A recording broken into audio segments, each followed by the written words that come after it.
Wenn ihr das hört, gehört ihr zum Widerstand.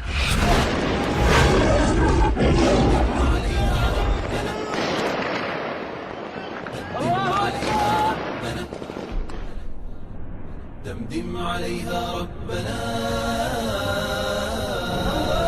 رجزا ألم واجعل علاها يا قوي مثل الهشيم دمدم عليها ربنا. الحمد لله رب العالمين والصلاة والسلام على رسول الله وعلى آله وصحبه ومن والاه.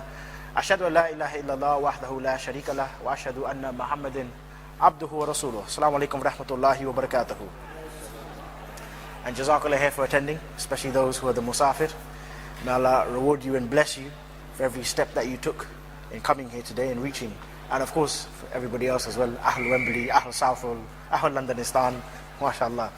The topic I want to discuss with you today is called Al-Asal al-Usul, the foundation of all foundations.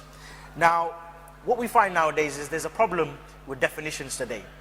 What can sometimes happen is, I can sit here and I can discuss a particular matter with you. And I could be thinking one thing in my mind, but you could be thinking about something completely different within your own damag, within your own brain. Yeah?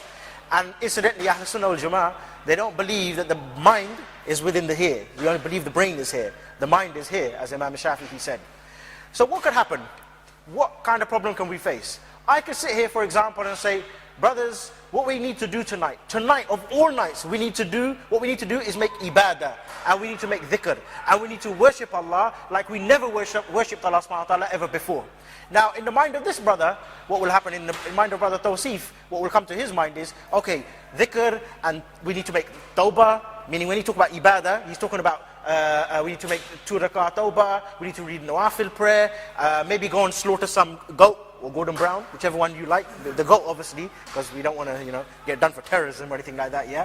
Maybe this brother, maybe in his mind is Qiyamul Layl. Maybe in the mind of brother Sajid is he's going to read some books. All of that is the ibadah. However, in my mind, that's not what I'm talking about. When I'm talking about dhikr, and when I'm talking about ibadah, I'm talking about turning the lights off and just singing some song, yeah? La ilaha illallah, or something like that, yeah?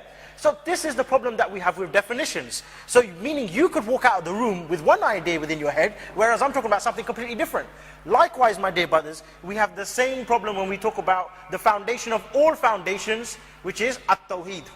People, they always say Islam is 5 pillars. Rubbish. Islam is not 5 pillars. Islam is based upon 5 pillars. Those are the asul, the foundations of the deen, and from that we have many branches, many branches which come out. But the foundation of all foundations is la ilaha illallah. After the tawheed would be the salah, which you will establish. But if your tawheed not intact, if your tawheed has not been established correctly, meaning you don't fulfill his conditions, his pillars, you don't stay away from his negations, his nawaqid, then your salah will go out the window. High risk that you would get, not the bird flu, but you will get kafir flu. Yeah? Kufr flu. We call it the kufr flu. Meaning high chance you could become apostate. Somebody who would leave the deen. And how does fitna occur today in the definition of at-Tawheed? Because when I say at-Tawheed, I could be talking about Tawheed just meaning the unity of God, which is how people they define it.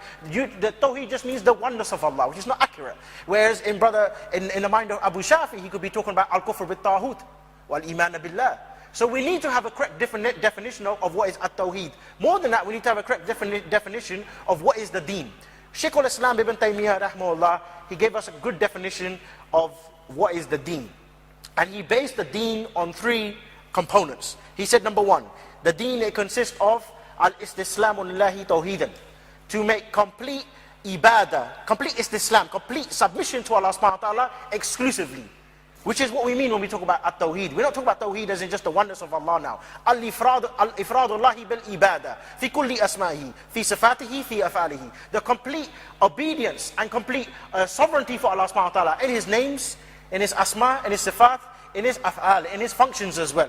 As well as the second component which he mentioned of the deen, Shaykh al-Islam ibn Taymiyyah. He mentioned, وَإِنْقِيَادٌ لِلَّهِ تَعَةً, to have complete following and ta'ah, complete obedience. And you'll understand why later on. Why we're talking about following and obedience. What's that got to do with Tawheed and Ibadah? Because people, they secularize the Ibadah today. Ibadah for them is exactly what we just mentioned. Just the Salah, just the Siyam, just some Istiyada or Istighatha or some Dabe or some slaughtering. that's exactly how people they define the Tawheed. And the third pillar he mentioned, or the third component he mentioned, was وَبَرَاءَ مِنَ الشِّرْكِ وَأَهْلِهِ. Meaning you don't just worship Allah subhanahu wa ta'ala exclusively and have complete obedience to Him alone and follow His commandments alone. But you also make complete bara'ah from the shirk. You stay away from the shirk, as well as وَبَرَاءَ مِنَ الشِّرْكِ وَأَهْلِهِ. And those people who are upon the shirk, meaning the mushrikeen. Meaning we're talking about Tawheed, Ta'a, Wala Bara. All of this is part and parcel of the foundation of the deen. So this is what we need to understand. Mu'adh ibn Jabal, he reported from Rasulullah sallallahu alaihi wasallam, he said one of the rights, the right of Allah over His servant is that he submits to Him exclusively. And he does not associate any partners with Him. Rahmatullah. He does not associate any partners with Him, or anything or anyone with Him. Which is so easy for us to comprehend and easy for us to understand. Meaning, do not make any partners at all in any of the names and attributes or functions of Allah subhanahu wa ta'ala. Yet, my dear brothers and sisters, oh, there's no sisters, but brothers anyway. We're used to saying brothers and sisters. Someone's going to get upset. No sisters, might as well go home then, innit? Some people, well, I'm coming here for marriage, you know. That's what some people they do in some places, like a dating agency. You never see them again afterwards, you know. Yeah, you know, you ask them, you got any question at the end? Yeah, you got any sisters?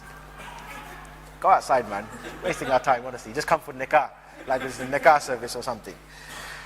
Yet, my dear brothers, although we have this tawheed, and although we understand the tawheed, there's one ayah within the Quran which should disturb us. Should disturb anybody who is serious about safeguarding his tawheed. The ayah can be found in Surah Al-Ibrahim.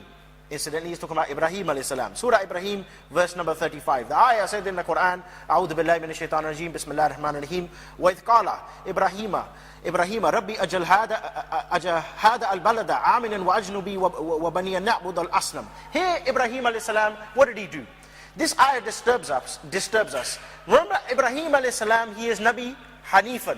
And who are his two sons? Ismail and Ishaq as well. Yeah? So they're also from the people who we describe as the Ahl Jannah as well. Yet in this particular ayah, Ibrahim alayhi salam, who is Nabi Hanifan, he is making dua to Allah subhanahu wa ta'ala. He's saying, Ya Allah, oh Allah, protect me and my son from committing the shirk. If that is Ibrahim alayhi salam, who is a Nabi as well, and Nabi of not just Tawheed, but Nabi of Wala and Bara. And if you want to go further, you can call him Shikul Jihad as well. Because his da'wah was unique. His da'wah was not like Nuh alayhi salam. Nuh alayhi salam, 950 years, he's calling his qawm to Islam. Ibrahim alayhi salam, he was very direct. You listen up, if you don't, I'll just smash off all of your idols with the axe. He was very direct. Yet Ibrahim alayhi salam, he made dua to Allah. Oh Allah, protect me and my son from committing the shirk. For greater reason, my dear brothers, for us we need to be worried about the shirk as well. Why? Because Rasulullah sallallahu alaihi wasallam, he gave us a warning. He said, increase in the wajibat, in the mandub, in the fara'id, in the good deeds. Increase, rush towards the good deeds. For a time will come when a man, he will wake up as a mu'min. He will wake up as a mu'min. He says, La ilaha illallah. He's a mu'min. He prays 5 daily salahs. He does all the siyam. He does all of the hajj. Everything. Yet when he goes to sleep, he goes to bed as a kafir. And vice versa as well. He goes to sleep as a mu'min and he wakes up as a kafir. How can it be? How can it be that this man, he negated his iman? Because he did something, or he said something, without to even realize, and he went outside the fold of Islam. That's why Abdullah ibn Abbas, he said, وَقَفَرُوا وَالْحَيْثُ لِيَعْلَمُونَ. He said, the people, they become kafir without to even know. Just before he went to sleep, he prayed his Isha Salah. He said, okay, what am I going to do tomorrow? I'm going to have kebab tomorrow. Okay, I'm going to have kebab tomorrow. Okay, chicken cottage, yeah, okay. Meal number two pieces of chicken and chips. But also, just before I have the chicken and chips, I'm going to go to the election and I'm just going to put one X. And that X is not for X-Men, not for Wolverine, not for Spider-Man or nothing like that, yeah? That X for Labour Party or for Respect Party. Meaning he start to direct one of the names and attributes of Allah subhanahu wa ta'ala, of Al-Hakam Al-Adl, to somebody else.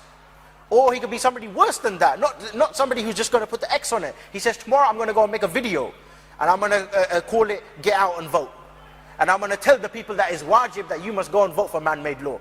So he's somebody who negated his iman. So Rasulullah sallallahu alaihi wasallam, he informed us about this shirk in so many ahadith. He said in one narration, he said, one of the things that I fear for you the most is what? The shirk al-riyah. The shirk of showing off. Yeah, the people who want to show off with their money, or with their charity, or with their deen. Another narration, he said the shirk, it will creep into my ummah. It will creep into my ummah really so fast, without to even realize. It will creep into my ummah the way the ant comes on the black rock in the black night. Meaning you won't even be able to see it. Try yourself when you go home tonight, if you live in some dodgy area. Put some Coca-Cola on the floor. Put some Coca-Cola on the floor, some sugar, some tea bags next to it. Go to sleep, turn the lights off. When you wake up in the morning, there'll be a dozen ants. You'll have to call the council. And obviously the council, because you're Muslim, they're going to discriminate against you, and they're going to turn up 2 weeks later. Obviously, what can we say in it? This is the kind of society that we live in. So the shirk, my dear brothers, is going to come into that ummah that fast. And that is one thing which Allah subhanahu wa ta'ala, He informed us within the Quran, that He will never forgive. Allah subhanahu wa ta'ala, He said in Surah Al-Nisa, that my servant, he can come to me with sins as high as a mountain. Sins as high as a mountain. And he could come to me on Yawm al-Qiyamah with the tawbah or without the tawbah. With or without the tawbah, Allah, He may forgive you out of His rahmah. But as far as His rahmah is concerned on the shirk akbar, that is where Allah subhanahu wa ta'ala has negated His rahmah for you. He will never forgive the shirk akbar. You see how serious the shirk is? That's why we need to take the statement of Abdullah ibn Abbas seriously and consider it if we claim to be from Ahl Tawheed, if we claim to be people who want to be Hanifan, if we want to follow the path of Ibrahim alayhi salam. Otherwise, have a nice day. You could go outside, commit kufr and shirk left, right and center, you without to even realize you become a kafir.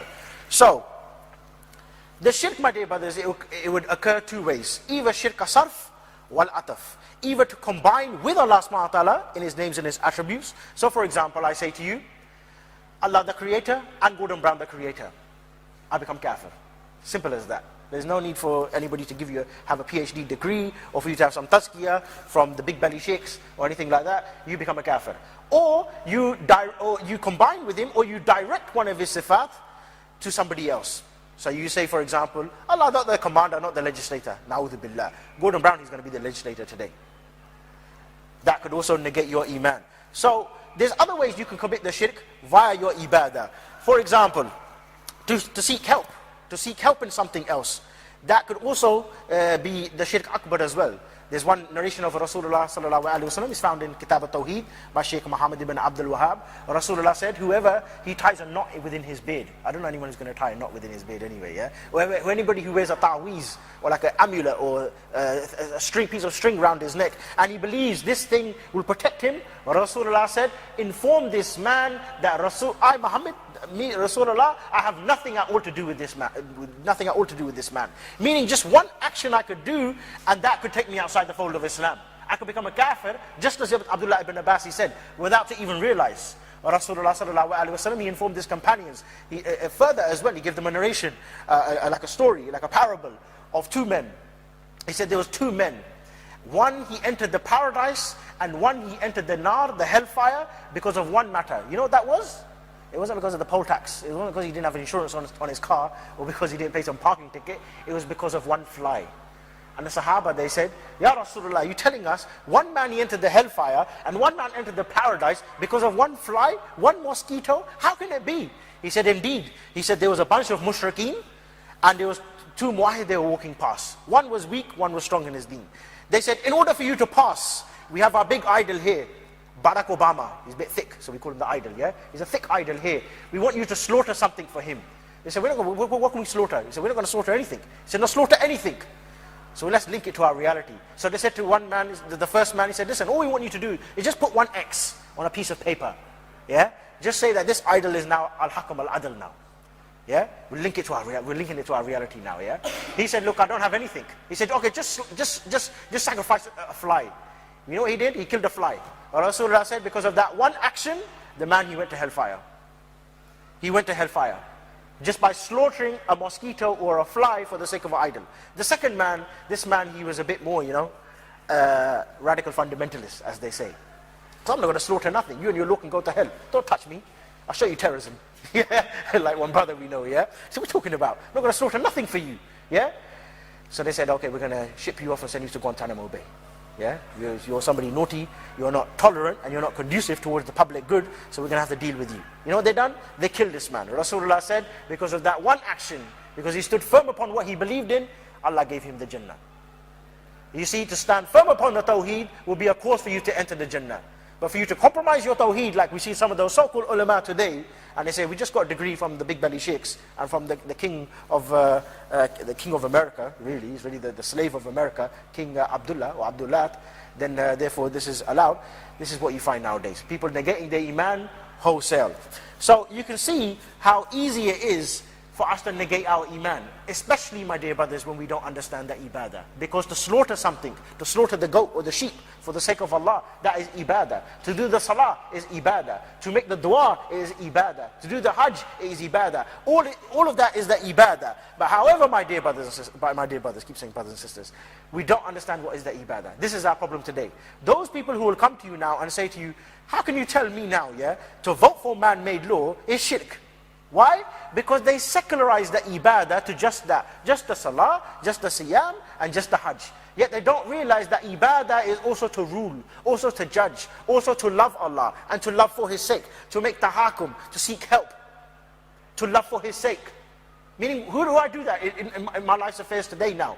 This is what people they do today when they read Kitab al-Tawheed, first maybe 20, 30 chapters, they don't have a problem with it. When they come to the chapter of having hope in something, putting trust in something, loving something. Okay, so let's link it to our reality now. When we talk about loving something, is it allowed for me, for example, to love the mushrikeen? To love the mushrikeen, like people they say today, I heard one man, he said to me, he said, the Sikhs, they are our cousins. Which ayah told you that? I can't even swallow when people say, the believers are brotherhood. They say the Jews and Christians, they are brothers as well. How the hell where the ayah said about the Sikhs being our brothers? The Takkans are our brothers. They complete bakwas, complete nonsense. You see how people complete wish-washy. But the problem is we don't understand the ibadah. The ayah explained exactly what is the ibadah in the Quran. The ayah said, وَمَا خَلَقْتُ الْجِنَّ وَالْإِنسَ إِلَّا لِيَعْبُدُونَ. Allah subhanahu wa ta'ala informed us why He created us, for what purpose He created us for. He said, I have not created the man, nor the jinn, except for one purpose. What's that? To marry, just to have some babies, or just to, sell a jar of honey and some chicken and chips. No. Allah said, I've only created the mankind or the jinn kind, except for the purpose of al-ibadah. Ibadah, to worship Allah subhanahu wa ta'ala exclusively. Abdullah ibn Abbas, he said in the tafsir of this ayah, he said what is meant by illa liya'budun, he said it means illa liwahidun, to worship Him, Allah subhanahu wa ta'ala, exclusively. Now if you don't understand that, you're obviously going to end up making the shirk.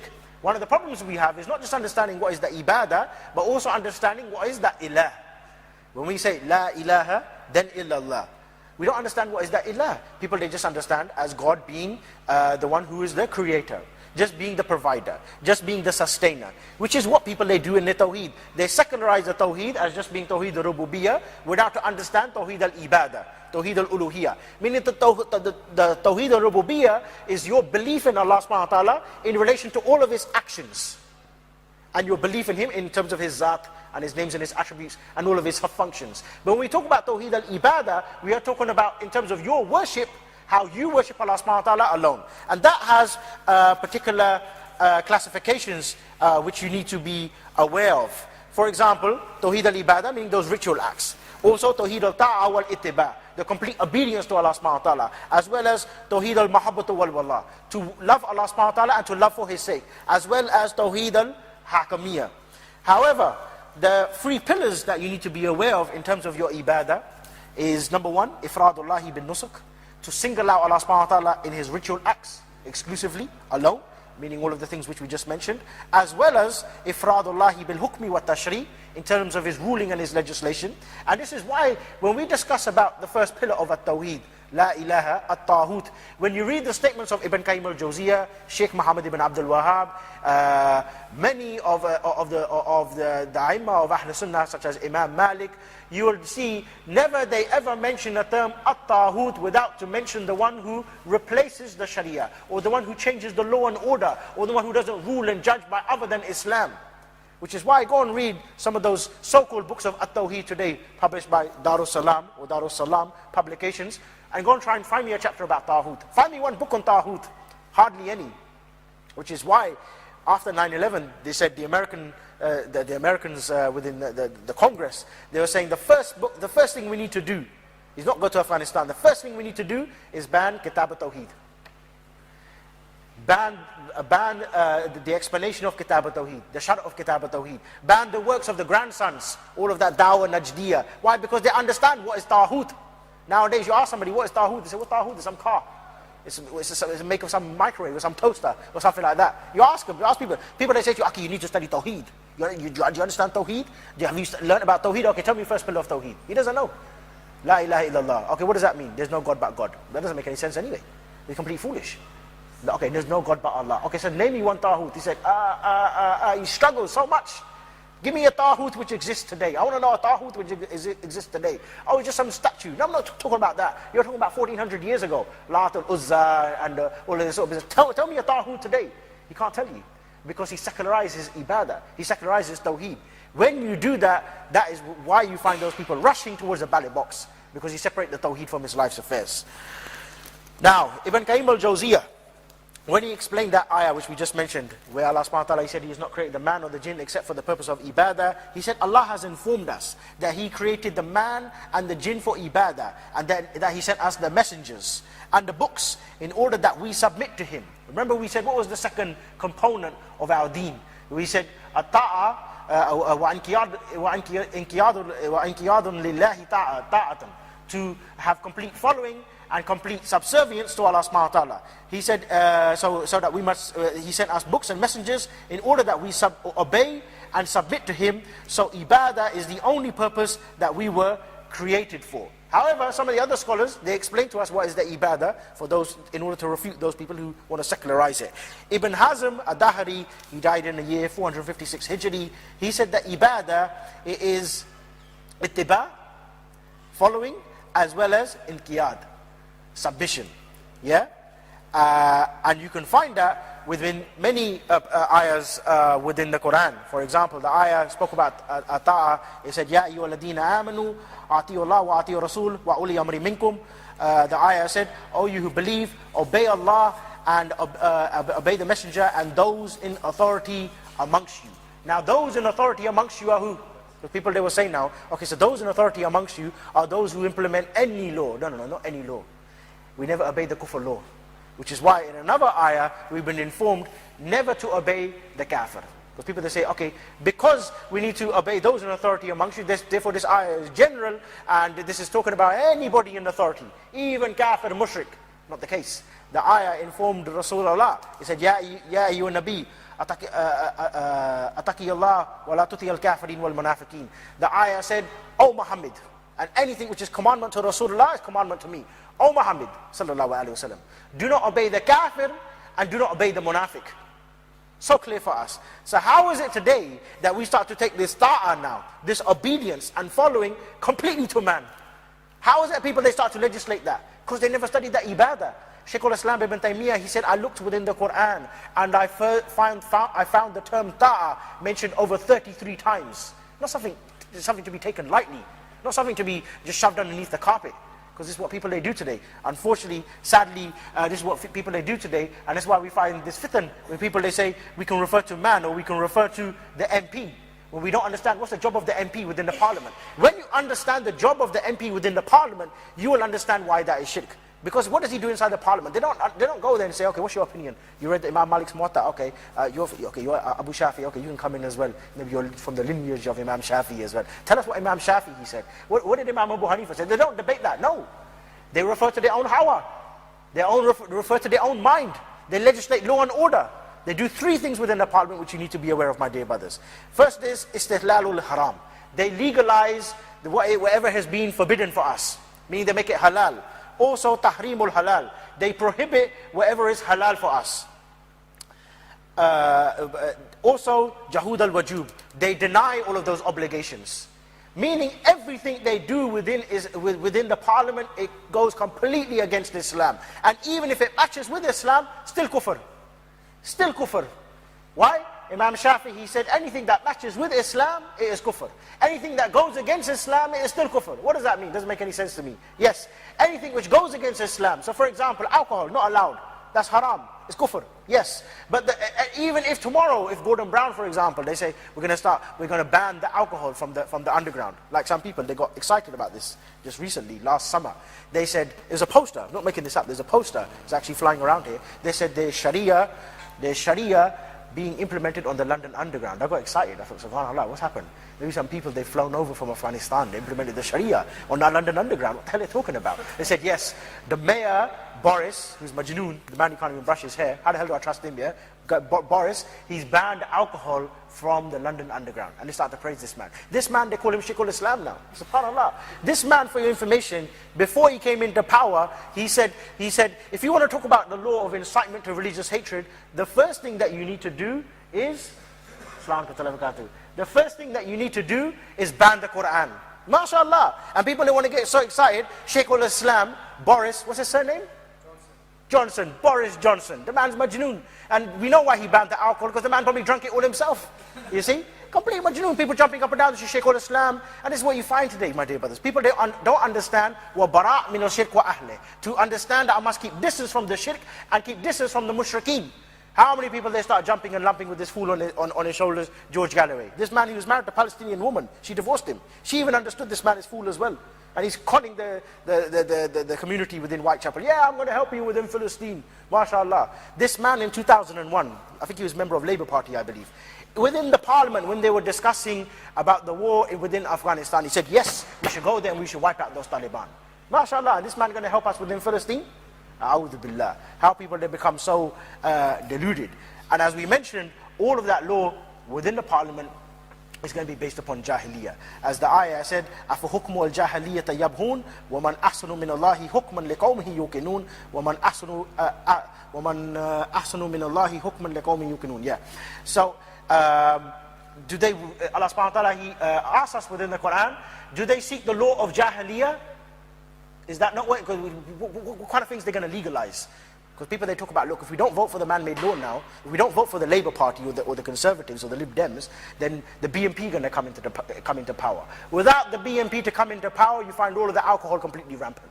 Without the BNP to come into power, they're talking about having, in Manchester they were talking about having some red light districts allowed, you know, they can legalize the prostitution. SubhanAllah. Without all of that, within certain states, there's one state, I think it's called Missouri or Mississippi within America, they say it's allowed for you to get married to an animal. Oh yeah. And I read at least 3 stories myself, because when we go to the barber shop, they have the Sun newspapers, you have to skip 5 pages obviously, innit? They got first you got the page 3, which you know about that one, then you got the gay one, then you got the lesbian one, then you got the dating one, and then you get to the page 5 or 6. And you read all sorts of stories, people getting married to dolphins. There's a story about one man, is one woman, she came home and she said, I found my husband, he had a pair of stockings on, and he was having sex with the turkey on the sofa. Now obviously, what do you think the woman said? Do you think she said, A'udhu billah, how dare you do that? Yeah? She goes, oi, that was my lunch. She goes, yeah, you can still have it, you just wash it up a little bit afterwards. You know how sick these kuffar they are. So who's to say tomorrow they're not going to legalize it? Who's to say tomorrow they're not going to legalize it? So many stories, I'm not making it up. There's many stories like this up north. There's another man, he was sectioned under the Mental Health Act. Every time he walked into Iceland past the frozen chickens, he's having problems. Another man, he was trying to have sex with a bicycle. Having sex with a bicycle. Another man, he got married to a DSL connection. He got married to the internet. Another woman, she flew all the way to Israel. She got married to a dolphin. So don't be surprised tomorrow, these kuffar, when it comes to their jahiliyyah, they know no limits. You might be surprised by all of this. You say, no, how can it be tomorrow they're going to legalize sex with an animal or marriage with an animal? 200 years ago, if you were gay, they bury you alive. Then they started slowly start to become acceptable. Because man-made law, that's exactly how it functions. It's not restricted to time nor place. They're moral values. They make them up as they go along. They change it. So one day to be gay is bad. The next day it's a social option. It's true. In America, if you want to get a degree, you have to go through a module called social values. You have to learn something called social values. And if you believe that there's anything wrong with homosexuality, you are a fundamentalist terrorist. And this is before 9/11. And how people, they want to refer to all of this law. So what can we say? We know in the ayah where Allah subhanahu wa ta'ala, He said, وَلَا يُشْرِكُ فِي حُكْمِ أَحَدًا, that Allah subhanahu wa ta'ala, He makes nobody to share in His decision and His rule. But there's so many ayahs like this. However, what people, they want to argue nowadays is that, look, again, those people who want to secularize the Tawheed, they say, look, if we don't vote for the man-made law, then what we're going to face is fitna. And they don't understand what is fitna. The ayah said in Surah Al-Baqarah, Al-fitnatu akbaru min al-qatli. The fitna is greater than killing. Then the ayah, in the same surah, it went on to say that the fitna is stronger than killing. What is the understanding of this ayah? Because what we find today is, if you want to talk about, for example, at-Tawheed, in its pure sense, meaning the 2 pillars, it's a ruknain of al-kufr bit-tawhud, iman billah, to have complete sovereignty for Allah, to have the sharia implemented. People they say, Aki, you're making fitna. Go from this masjid, go and do it in that dirty car park over there. We're going to lose our car park. The imam, he's going to lose his visa. He can't come from Punjab or from Kashmir or from Mirpur, and he won't be able to get his £23,000 salary.